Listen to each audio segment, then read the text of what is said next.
Hello friends, welcome to my channel physics by Bajaj sir.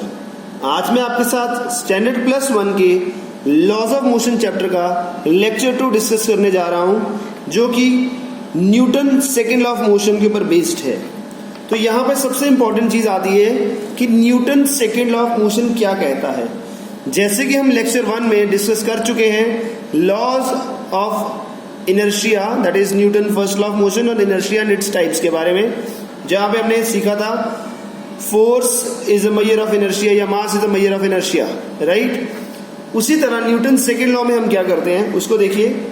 It states that time rate of change of linear momentum is directly proportional to the force applied, provided this change should takes place in the direction of applied force. इसका मतलब है rate of change of momentum, कितनी force लगाने से कितना body के momentum में change आया है। जितना ज्यादा चेंज आएगा उतनी ज्यादा ही फोर्स अप्लाई की जाएगी या की होगी। ओके, तो मोमेंटम का चेंज ही फोर्स को बताएगा कितनी फोर्स लगी है। ओके, तो यहां पे हम देखते हैं let P vector be the moment linear momentum and F vector be the applied force, then delta P is the change in momentum in time delta T. Then Newton second law of motion क्या कहता है? This force is directly proportional to delta P by delta T, that is rate of change of momentum. And if this change takes place for a very small time, then delta T approaches to zero, and the formula will be dP by dt. This delta changes to dP by dt. ये proportional को equal to में convert करने के लिए k आ गया constant, k की value 1 होती है for system of units, तो F equals to k खत्म हो गया, तो F equals to dP by dt आ गया डायरेक्ट। इसको फॉर्मूला भी डिराइव कर लेते हैं फोर्स का। यहां से a body moving with initial velocity u, इसका मास है m, इसके ऊपर फोर्स लगी F फॉर टाइम t के लिए, तो इसका फोर्स ने वेलोसिटी चेंज कर दिया v, यहां से यहां मूव कर गया। तो यहां से यहां मूव करने की उसकी एक्सेलरेशन है ये। F is the force applied for time t, then initial momentum was mu, final is mv, change in momentum will be mv minus mu। Rate of change means I need to divide by time, m common लेके v minus u बटा t। Equation of motion कहते हैं, वहां से acceleration का formula था change in velocity upon time. तो यहां पे आ गया F equals to ma, F equals to ma। Force को फिजिक्स में मां का दर्जा दिया गया है, याद रखिएगा। F इक्वल्स टू ma, ये होता है rate of change of velocity. Similarly F equals to dp by dt जो फॉर्मूला था, यहाँ पे p होता है mv, यहां से भी निकाल सकते हैं ना। देखिए P होता है mv, F होगा m dv by dt, वो भी एक्सेलरेशन होता है, m dv by dt, dv by dt is acceleration, right. तो यहां से भी F equals to m in vector form में लिखा जा सकता है, तो फोर्स और एक्सेलरेशन का डायरेक्शन सेम होगा, राइट। अब यहां पे ये फॉर्मूला तब लगता है, या ये फॉर्मूला तब लगता है जब मास कांस्टेंट हो। अगर मास कांस्टेंट है और वेलोसिटी वेरिएबल है, तो फॉर्मूला लगेगा F equals to m dv by dt। अगर वेलोसिटी कांस्टेंट और मास वेरिएबल है, नोट करिएगा मास वेरिएबल है। अभी तक जितनी प्रॉब्लम्स की हैं सभी में मास कांस्टेंट लेके चलते थे, पर कुछ ऐसी प्रॉब्लम्स आती हैं जहां पे मास वेरिएबल हो जाता है, तो उसमें formula will be modified to v dm by dt। Velocity constant बोला, अगर दोनों ही वेरिएबल हैं तो formula will be m dv by dt plus v dm by dt will be the Newton second law of motion. Mass variable हो सकता है, बिल्कुल हो सकता है जी। कैसे? एक एग्जांपल देता हूं। आप साइकिल चला रहे हैं और उस साइकिल के पीछे 100 किलोग्राम शुगर की एक बोरी रखी हुई है। चलाते चलाते उस बोरी में किसी से टक्कर होने से उस बोरी में हल्का सा छेद हो गया, वो होल से शुगर गिरनी शुरू हो गई। आप साइकिल चला रहे हैं पर वो शुगर गिर रही है, तो शुगर का मास डिक्रीज कर रहा है, आपकी स्पीड इंक्रीज होगी बिकॉज मास डिक्रीज कर रहा है। तो वहां पे फॉर्मूला ये चलेगा, और अगर स्पीड भी चेंज कर रही है तो फिर ये चलाएंगे। तो बेसिक न्यूमेरिकल्स देखते हैं जी, न्यूटन सेकंड लॉ को कैसे अप्लाई करना है वो भी समझते हैं, इजी हो जाएगा। तो पहले देखिए फोर्स के यूनिट्स कौन कौन से होते हैं। फोर्स के एब्सोल्यूट यूनिट तो हमें पता ही है, एब्सोल्यूट यूनिट बोलते हैं हम इनको, SI unit that is newton, CGS में times 1 newton equal 10⁵ times. Absolute के साथ साथ ग्रेविटेशनल यूनिट्स भी आते हैं, न्यूमेरिकल फंसाएगा यहाँ पे आपको। उसमें ऐसा यूनिट होता है 1 किलोग्राम फोर्स या 1 किलोग्राम वेट। फोर्स कैसा यूनिट, एंड 1 किलोग्राम फोर्स या 1 किलोग्राम वेट कितना होता है? 9.8 न्यूटन्स के बराबर होता है। आगे देखिए, अगर सीजीएस में चले तो 1 ग्राम फोर्स या 1 gram weight which is equal to 980 dynes. तो इस तरह से हमें कन्वर्ट करना है ऐसे सिस्टम में, अगर हमारे पास ग्रेविटेशनल सिस्टम में ग्रेविटेशनल यूनिट्स में हमें फोर्स दी हो।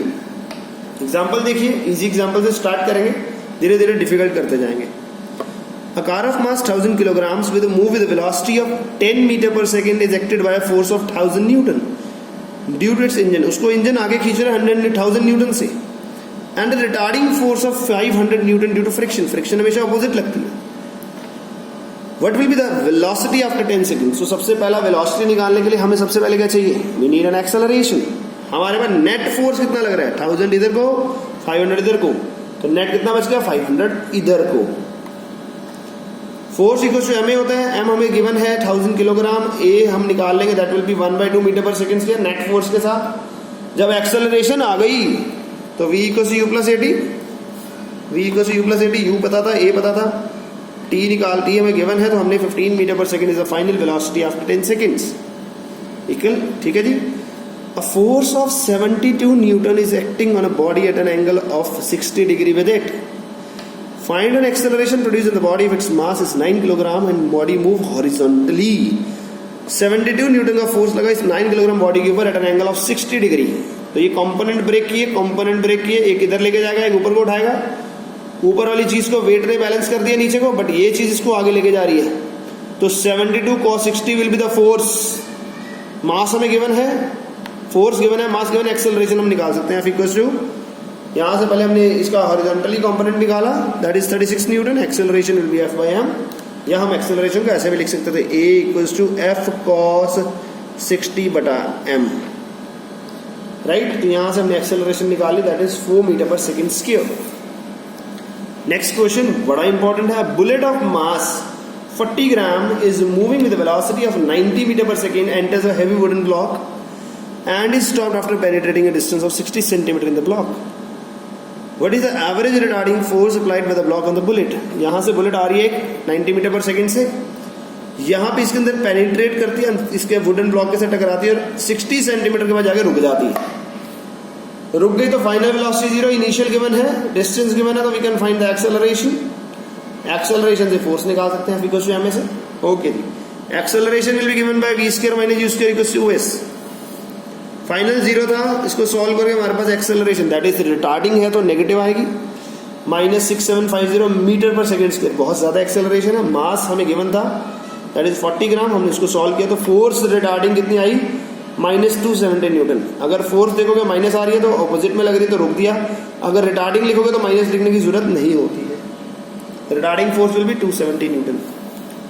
यहां पे देखिए इंपॉर्टेंट क्वेश्चन है। A Diwali rocket is ejecting 0.05 kilogram of gases per second. इतना मास इतने सेकेंड में मास चेंज कर रहा है at a speed of 400 metre per second. Find acceleration, find accelerating force, कितनी फोर्स लग रही है। यहाँ पे मास वेरिएबल है बिकॉज यूनिट से पता लग रहा है 0.5 किलोग्राम पर सेकेंड। किलोग्राम पर सेकेंड मतलब dm/dt गिवन है, वेलोसिटी कांस्टेंट है, F equals to v dm/dt। Solve किया डायरेक्ट 20 न्यूटन, वरना बहुत डिफिकल्ट हो जाता। ओके, नेक्स्ट देखिए। A body of mass 10 kg move along x-axis such that its position at any time t is given by 44 minus 2t square plus 4 meter. Find force acting on the body at 2 seconds. Position given है, differentiate करेंगे एक बारी तो velocity आएगा, एक बारी और differentiate करेंगे तो एक्सेलरेशन आएगा। पोजीशन को 2 बारी डिफरेंशिएट करो तो एक्सेलरेशन आता है। यहाँ पे टाइम 2 सेकंड पे बोला, टी के वाला 2 फिल कर दो तो वहां से एक्सेलरेशन आ जाएगा। और एफ निकालना तो F equal to M A कर दो, मास हमें गिवन है। क्लियर है? तो यहाँ पे फोर्स आ गया 1880 न्यूटन। क्लियर है? ये डिफरेंशिएशन भी यूज हो गया। ओके जी, बेसिक क्वेश्चन आते हैं, जनरल क्वेश्चन 1 मार्क के लिए।